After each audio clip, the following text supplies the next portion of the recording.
Yo, hello everyone, and welcome back again to a brand new video. In today's tutorial, guys, I'm going to show you how you can be removing the unsubscribe from Mailchimp. First of all, in this video, we will be following this guide by the Mailchimp support team.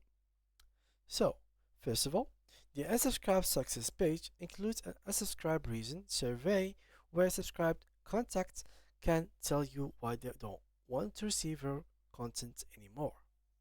Now, to view and edit your survey, you're simply going to go to Audience Dashboard, and if you have more than one audience, click the Audience drop down and choose the one you want to work with.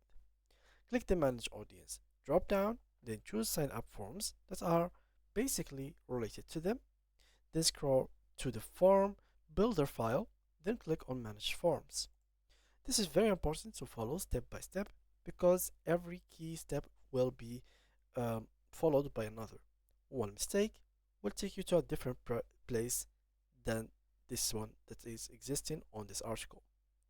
And finally, click the Forms and Response Emails drop down, then choose Unsubscribe Success Page. They will show you what your unsubscribe and success page looks like, and to remove it, you're simply going to go to the same thing, Audience Dashboard. If you have the same thing, just follow the same three things and scroll to the Form Builder tile, then click Manage Forms.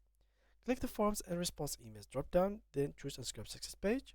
And instead of showing this unsubscribe successful page, then send subscribed contact to another URL field. Input the URL for the unsubscribe success page you created on your website, then click on Save. So you are simply going, instead of taking them to the page, you are going to paste another URL on that field that's going to be taking them to it.